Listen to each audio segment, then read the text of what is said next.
मोतीपुर नामक गांव में बटुकलाल नाम का एक आदमी रहता था। बटुकलाल के 2 बेटे थे, सुरेश और श्याम। दोनों ही बेटे एक नंबर के आलसी और निकम्मे थे। हे भगवान, ये कैसे बेटे मेरी किस्मत में लिख दिए हैं। इनका बाप बूढ़ा हो गया है और काम कर रहा है, मगर इन निकम्मों को कोई फर्क ही नहीं पड़ रहा। बटुकलाल अकेले ही खेती किया करता था। उसके दोनों बेटे कभी उसकी मदद करने नहीं आते थे। अरे कभी तो मेरे साथ खेतों पर चलो और मेरा हाथ बटाओ। पिताजी मुझे सोने दीजिए, मैं बहुत थक गया हूँ। अच्छा, ऐसा कौन सा काम कर लिया है तूने जो तू थक गया है? अरे पिताजी, कई घंटों से बैठे बैठे थक गया हूँ, अब सोने दीजिए मुझे। हे भगवान, क्या करूं मैं इसका। और तू श्याम, तू तो चल, खेत पर बहुत काम है। नहीं पिताजी, बाहर बहुत ज्यादा ही धूप है, मैं तो बेहोश ही हो जाऊंगा। वैसे भी मेरी तबीयत ठीक नहीं है। सोए रहो घर में, मैं ही जाता हूँ खेत पर काम करने। बटुकलाल कड़ी धूप में अकेले ही खेत पर काम कर रहा था। तभी वहाँ चंदू नाम का एक आदमी आता है। बटुकलाल जी, इस कड़ी धूप में आप क्यों काम कर रहे हैं? वैसे भी आपकी उम्र नहीं इतनी धूप में काम करने की। क्या बोलूं चंदू, दोनों बेटे एक नहीं सुनते। जब भी काम करने को बोलता हूँ मना कर देते हैं। अब किसी ना किसी को तो काम करना ही होगा, तभी तो 2 वक्त का भोजन नसीब होगा। यह तो बहुत ही बुरी बात है। अच्छा दीजिए, मैं आपकी मदद कर देता हूँ। इसी तरह बटुकलाल पर दया करके सभी उसकी मदद कर दिया करते थे, मगर उसके दोनों बेटों को कोई फर्क नहीं पड़ता था। कुछ दिनों से बटुकलाल की तबीयत ठीक नहीं थी, इसलिए वह खेत पर काम करने नहीं जा पा रहा था। हे भगवान, जल्द से जल्द ठीक कर दीजिए, वरना कोई काम नहीं हो पाएगा और बहुत मुश्किल हो जाएगी। दिन प्रतिदिन तबीयत सुधरने की जगह और ज्यादा बिगड़ने लगी। बेटा सुरेश और श्याम, तुम दोनों मेरे पास आओ। बटुकलाल के दोनों बेटे उसके पास आते हैं। जी बोलिए, क्या बात है? बेटा, अब मुझे ऐसा लग रहा है मेरा अंतिम समय आ गया है। लगता है जल्द ही भगवान मुझे अपने पास बुला लेंगे। मैं बस तुम दोनों से इतना ही चाहता हूँ कि मेरे जाने के बाद तो कम से कम तुम दोनों अपनी जिम्मेदारी उठा लेना। अरे पिताजी, ये सब आप क्या कह रहे हैं? कुछ ही दिन में आप ठीक हो जाएंगे पिताजी। हाँ पिताजी, श्याम सही कह रहा है। कुछ दिन बीत जाते हैं। अचानक एक दिन बटुकलाल की तबीयत बहुत ज्यादा खराब हो जाती है। बटुकलाल एक बक्से में अपना सारा सामान रखता था।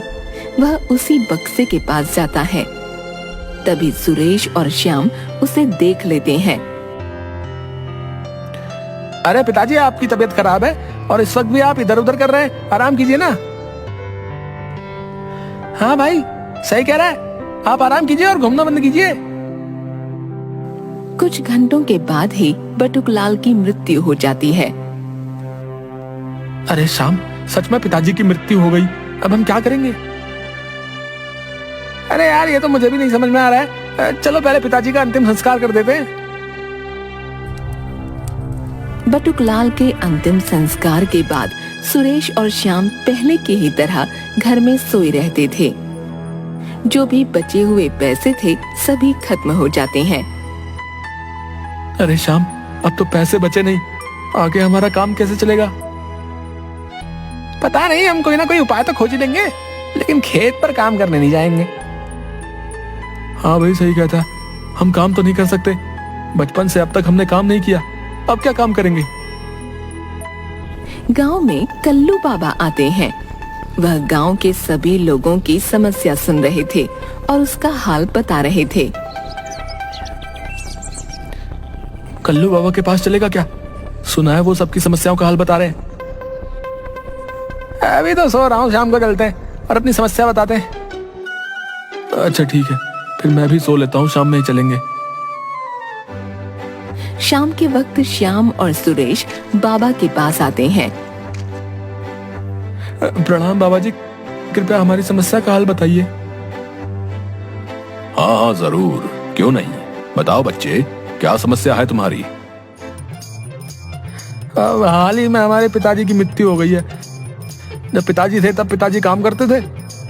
अब तक हम दोनों ने कोई काम नहीं किया, इसलिए आगे भी काम नहीं करना चाहते हैं।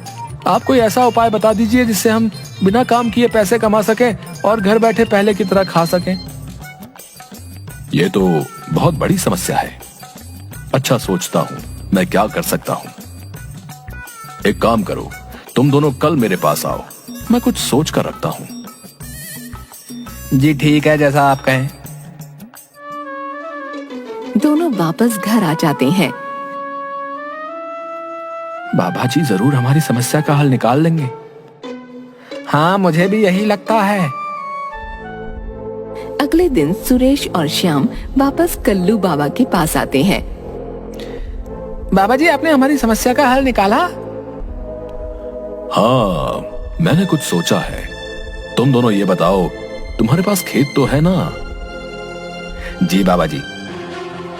ठीक है, एक काम करो, तुम दोनों इस पर अपने हस्ताक्षर कर दो। मैं तुम लोगों को हर महीने इतने पैसे दे दिया करूंगा, जिससे तुम दोनों को काम करने की कोई आवश्यकता नहीं होगी। क्या सच में ऐसा हो सकता है? हाँ जरूर, क्यों नहीं। फटाफट दोनों उस कागज पर हस्ताक्षर कर देते हैं। ये लीजिए बाबा, हस्ताक्षर हो गए। अब हम अगले महीने आपके पास आते हैं? हाँ जरूर, क्यों नहीं। दोनों बहुत खुश थे। वाह सुरेश, बाबा जी ने तो हमारी सारी समस्याएं खत्म कर दी। हाँ, बाबा जी ने तो कमाल कर दिया। एक महीना बीत जाता है। दोनों भाई बाबा जी के पास आते हैं। बाबा जी, हमें पैसे दे दीजिए। 1 महीने हो गए, हमने बहुत तकलीफ से ये महीना गुजारा है। अब आप हमें पैसे दे दीजिए। पैसे? किस बात के पैसे? अरे आप भूल गए, पिछले महीने ही तो हमारी बात हुई थी। तुम दोनों कामचोर आलसी तो हो ही, साथ ही तुम लोग मूर्ख भी हो। तुम दोनों ने अपनी सारी जमीन मेरे नाम कर दी है। अब इस पर तुम लोगों का कोई हक नहीं। निकल जाओ यहां से। और हाँ, एक बात सुन लो, बिना मेहनत किए तुम्हें कोई पैसे नहीं देने वाला। पैसा कमाना है तो मेहनत तो करनी ही पड़ेगी। ये आपने हमारे साथ अच्छा नहीं किया। चलो चलो, निकलो यहां से। कल्लू बाबा गांव में और भी कई लोगों को मूर्ख बनाकर भाग जाते हैं। श्याम, ये हमने क्या कर दिया? बहुत गलत किया हमने। अब हमारी स्थिति और भी ज्यादा बुरी हो जाएगी। बिल्कुल ऐसा ही होता है। उन दोनों की स्थिति और भी ज्यादा बुरी हो जाती है। खाने को एक दाना भी नहीं बचता है। घर में पड़े सभी डब्बों में देखते हैं, कहीं कुछ खाने को मिल जाए। हाँ, चल यही करते हैं। सुरेश और श्याम घर में रखे सभी डिब्बों को खोलकर देखते हैं, मगर उन्हें खाने के लिए कुछ भी नहीं मिलता। पिताजी सही कहते थे, हमें कोई काम कर लेना चाहिए था। अगर हम अपने खेत पर भी काम करते, तब भी कम से कम खाने के लिए तो होता ही। हाँ भाई, मुझे भी इस बात का बहुत दुख है। पिताजी की याद में दोनों भाई बहुत जोर जोर से रोने लगते हैं और बक्से में बंद उनके सभी सामान को निकालकर देखने लगते हैं। ये देखो सुरेश, पिताजी की पगड़ी। इस पगड़ी को पिताजी किसी शुभ अवसर पर पहना करते थे। बाकी दिन वो इसे हाथ भी नहीं लगाते थे। हाँ भाई, मुझे याद है। ये पगड़ी बहुत ही ज्यादा खूबसूरत है। रुक, मैं इसे पहनता हूँ। जैसे ही सुरेश उस पगड़ी को पहनता है, उस पगड़ी में से एक चमकीला पत्थर नीचे गिरता है। देख, इस पगड़ी से चमकीली पत्थर गिरी। अरे हाँ, वैसे इस पत्थर का क्या काम? दोनों भाइयों को कुछ समझ नहीं आता। वह दोनों पिताजी के बक्से के सभी सामान को हटाने लगते हैं। तभी उन्हें एक चिट्ठी दिखती है। चिट्ठी पर लिखा था, बेटा, मैंने तुम दोनों से काम करवाने की बहुत कोशिश की, मगर तुम लोग कभी इस बात को नहीं समझ पाए। उम्मीद करता हूं जब तुम दोनों इस चिट्ठी को पढ़ रहे हो तब तक तुम लोगों को काम का महत्व समझ आ गया होगा। मेरी पगड़ी में एक चमकीला पत्थर है जो मेरे पिताजी ने मुझे दिया था। यह अनमोल पत्थर है। इस पत्थर की कीमत बहुत ही ज्यादा है। मेरे पिताजी ने कहा था जब भी मैं बहुत बड़ी मुसीबत में पड़ूं तो इसका इस्तेमाल करूं, मगर मेरी जिंदगी में मैंने कभी ऐसा मौका नहीं आने दिया जिससे मैं इसका इस्तेमाल करूं। अगर तुम लोग बहुत ही ज्यादा मुसीबत में पड़ो तो इसका इस्तेमाल जरूर करना। मेरे बच्चों, मैं तुम दोनों से बहुत प्यार करता हूं। चिट्ठी पढ़कर दोनों की आंखों में आंसू आ जाते हैं। याद है सुरेश, हमने पिताजी को इस बक्से के पास देखा था। शायद उस वक्त पिताजी यही चिट्ठी लिख रहे थे। हाँ भाई, मुझे याद है। उन दोनों को अपनी करनी पर बहुत अफसोस होता है। पिताजी कितने अच्छे थे, अभी भी वो हमारे बारे में ही सोच रहे हैं। हाँ श्याम, हम कभी उन्हें समझ ही नहीं पाए, मगर क्या हुआ, जैसा पिताजी चाहते थे हम बिल्कुल वैसा ही करेंगे ताकि वो जहां भी हो हमें देखकर खुश हों।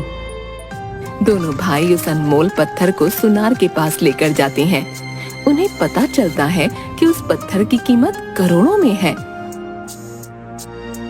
हमें इसके बदले कुछ पैसे दे दीजिए, वो पैसे हम आपको जल्दी ही लौटा देंगे और ये अनमोल पत्थर ले जाएंगे। सुनार मान जाता है और पैसे दे देता है। पैसे लेकर दोनों भाई नई जमीन खरीदते हैं और खेती शुरू करते हैं। कड़ी मेहनत करते हैं और साथ मिलकर बहुत अच्छी फसल उगाते हैं। सभी फसलों को बेचकर वो ढेर सारे पैसे कमाते हैं। कुछ ही साल बाद वह सुनार को वापस पैसे देकर अनमोल पत्थर घर ले आते हैं। सुरेश, पिताजी जहां भी होंगे हमें देखकर बहुत खुश होंगे। हाँ भाई, सही कहता है। श्याम और सुरेश बहुत मेहनत करने लगते हैं और पैसे कमाने लगते हैं। साथ ही वह एक बड़ा घर भी बना लेते हैं। कल्लू बाबा को पुलिस पकड़ लेती है और जितने लोगों के साथ धोखा करके उस कल्लू बाबा ने धन कमाया था, वह धन गांव में सभी लोगों को वापस कर दिया जाता है और साथ ही श्याम और सुरेश को उनकी जमीन भी वापस कर दी जाती है।